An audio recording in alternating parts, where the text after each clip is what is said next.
नमस्कार दोस्तों। काफ़ी दिनों के बाद एक अच्छा वीडियो आपके लिए लेके आए हैं। पिछले वीडियो में हमने क्लॉज क्या होता है देखा था।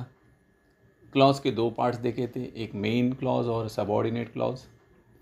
आज हम थोड़ा डिटेल में सबऑर्डिनेट क्लॉज के बारे में जानेंगे। सबऑर्डिनेट क्लॉज क्या होता है और उसके टाइप्स क्या होते हैं, उनको एग्जाम्पल के माध्यम से समझने की कोशिश करेंगे। आशा है कि आप पूरा ध्यान दे के, इसे देख के, समझ के अपना ज्ञान बढ़ाएंगे। तो चलो शुरू करते हैं। एक्स्ट्रा ट्यूटोरियल में आपका स्वागत है। सबसे पहले आज हम देखने वाले हैं सबऑर्डिनेट क्लॉज। सबऑर्डिनेट क्लॉज क्या होता है? तो सबऑर्डिनेट क्लॉज वो होता है, a subordinate clause is a group of words that has a subject and a verb, जिसमें एक सब्जेक्ट और वर्ब होता है, मतलब क्रिया करने वाला और क्रिया के बारे में शब्द होता है, but does not express a complete thought. लेकिन वो पूरा मीनिंग बयां नहीं करता। उसे पूरा मीनिंग बयां करने के लिए, वो सेंटेंस को पूरा मीनिंग बयां करने के लिए डिपेंड रहना पड़ता है मेन क्लॉज के ऊपर। जो क्लॉज या सेंटेंस का पार्ट मीनिंग पूरा करने के लिए दूसरे सेंटेंस के पार्ट के ऊपर, मतलब उसी सेंटेंस के दूसरे पार्ट के ऊपर अगर डिपेंड हो, तो उसे हम सबऑर्डिनेट क्लॉज बोलते हैं।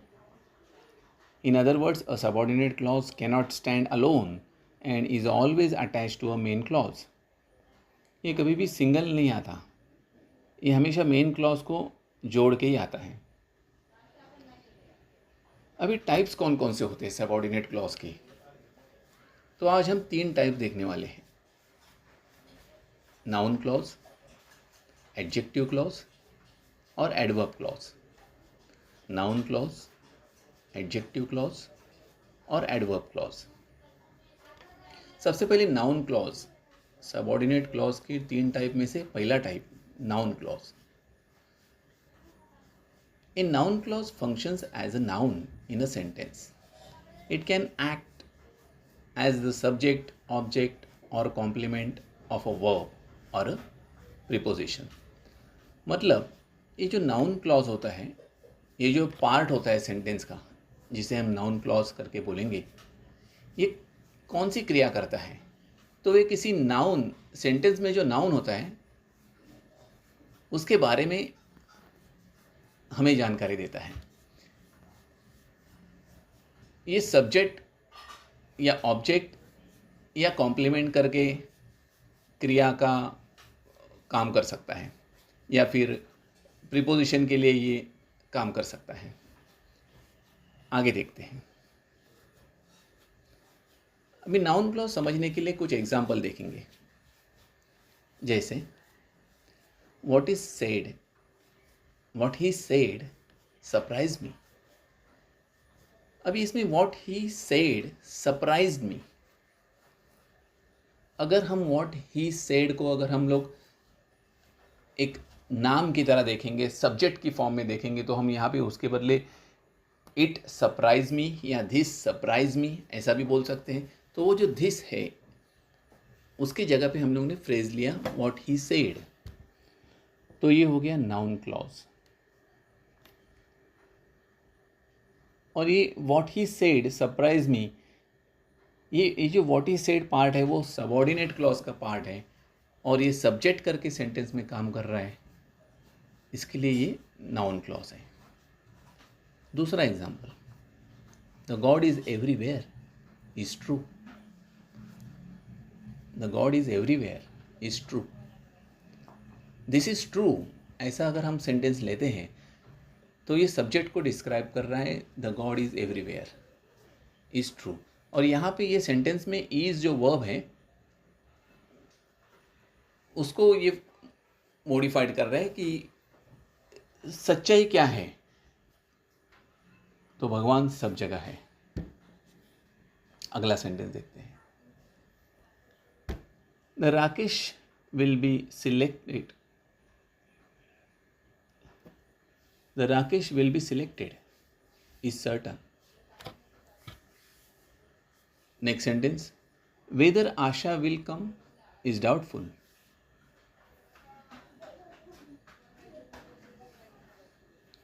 अगला sentence, the teacher said that hard work is the key to success. अभी टीचर ने कहा, तो क्या कहा? तो hard work is the key to success. क्रिया को डिस्क्राइब कर रहे हैं. और ये पूरा जो पार्ट है दैट से लेके वो ऑब्जेक्ट का काम कर रहा है, और ऑब्जेक्ट हमेशा नाउन फॉर्म में होता है. द टीचर सेड, अगर हम सेड को पूछेंगे व्हाट, तो आंसर आएगा hard work is the key to success. हमेशा सब्जेक्ट और ऑब्जेक्ट नाउन फॉर्म में होते हैं.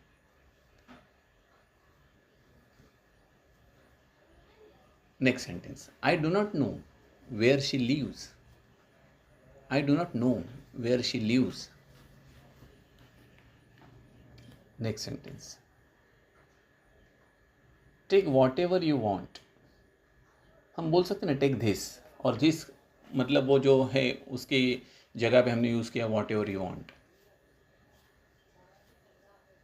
Next sentence, when my father will return is uncertain. When my father will return is uncertain. Next sentence, no one knows who stole the ring. No one knows who stole the ring. Next sentence, why she left suddenly is a mystery. Why she left suddenly is a mystery. आशा करते हैं दोस्तों आपने example के माध्यम से noun clause को समझ के लिया हो. अभी सबऑर्डिनेट क्लॉज का दूसरा टाइप एडजेक्टिव क्लॉज, उसे देखते हैं. एडजेक्टिव क्लॉज जिसे हम लोग रिलेटिव क्लॉज भी बोलते हैं. It is also known as relative clause. An adjective clause describes a noun or pronoun in the main clause. It begins with a relative pronoun like who, which, that और whom. ये जो adjective clause है वो किसे describe करता है?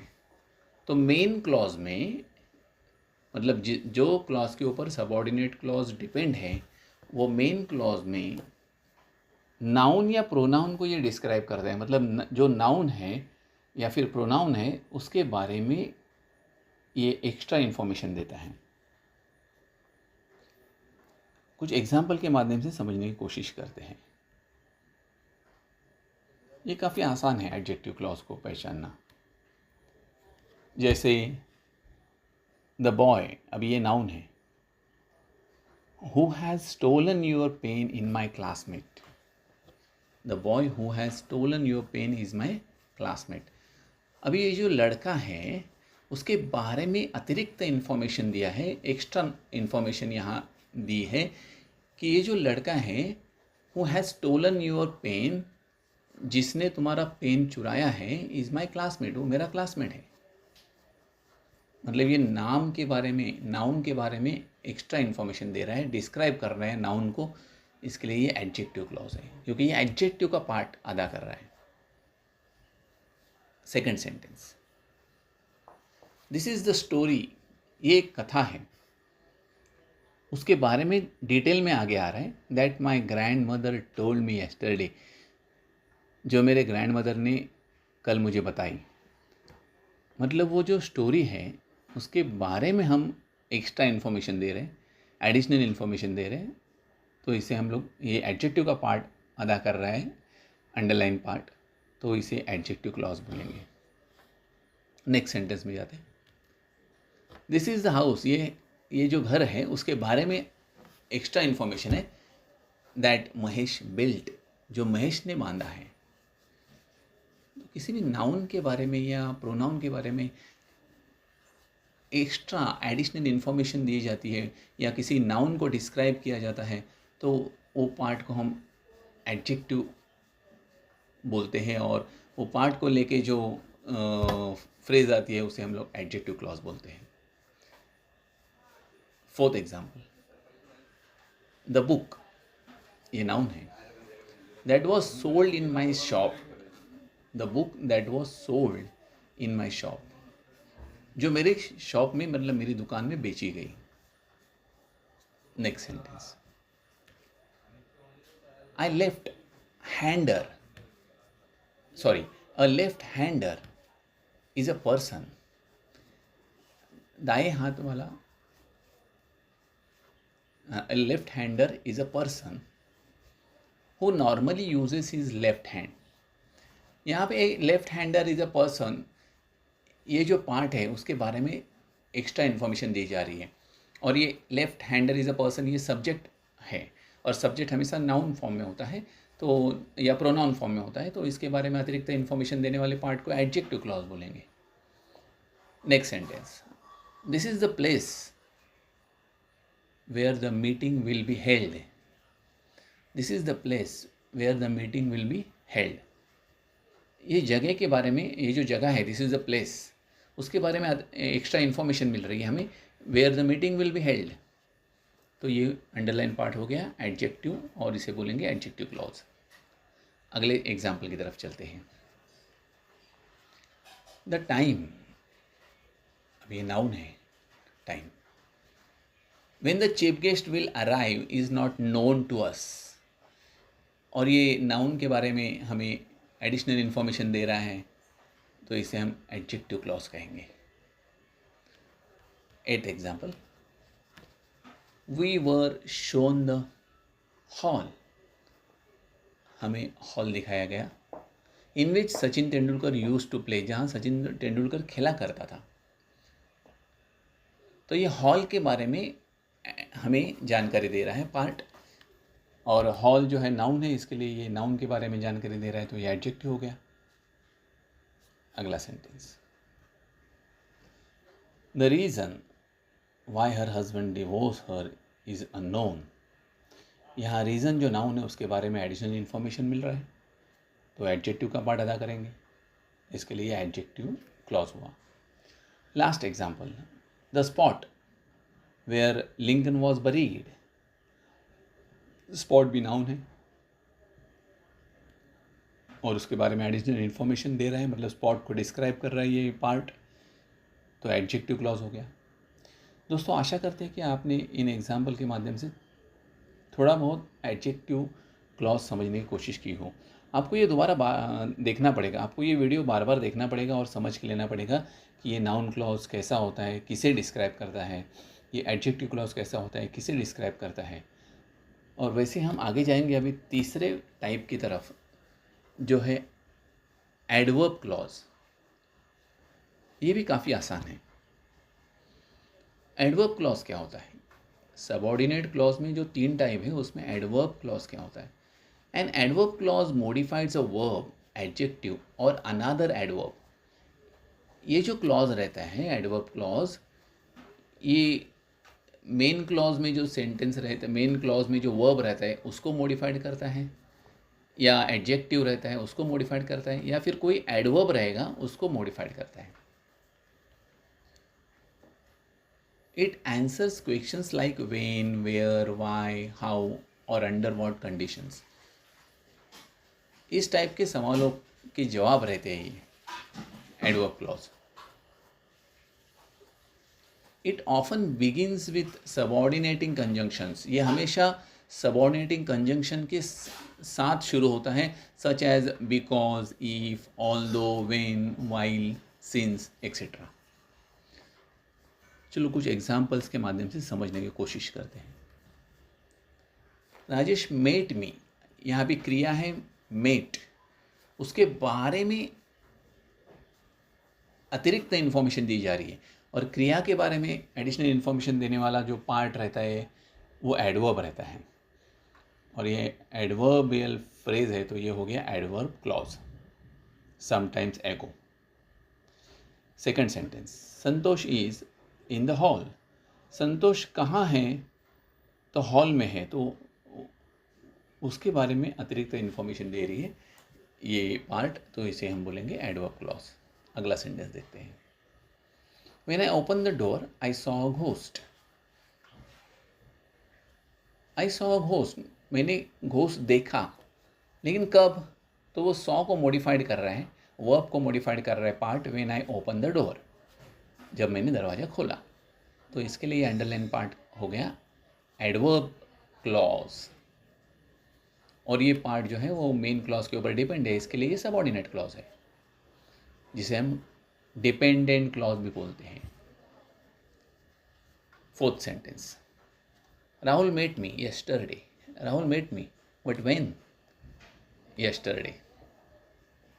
इसके लिए यस्टरडे एडवर्ब क्लॉज हो गया। अगला सेंटेंस देखते हैं। I shall do when I think of it. यहाँ डू को मॉडिफाइड किया गया है, कब? तो when I think of it. इसके लिए when I think of it adverb clause है। The old man died, died को मॉडिफाइड किया गया है।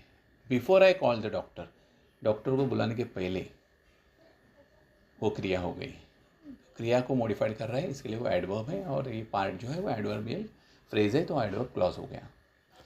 अगला सेंटेंस देखते हैं। As the principal arrived everyone of us stood up. हर एक जन खड़ा हो गया, लेकिन कब? When the principal arrived. As the principal arrived मतलब जैसे प्रिंसिपल आते हैं तो सब खड़े हो गए, जैसे प्रिंसिपल आ गए वो सब खड़े हो गए। तो इसमें ये जो स्टूड अप मतलब स्टूड अप, ये जो वर्ब है उसको मॉडिफाइड किया गया है, इसके लिए ये एडवर्ब क्लॉज है। अगला sentence, you can stay. Stay को मॉडिफाइड कर रहे हैं, कब, कैसे? As long as you wish. Stay how? As long as you wish, इसके लिए ये एडवर्ब क्लॉज है। नेक्स्ट सेंटेंस देखते हैं।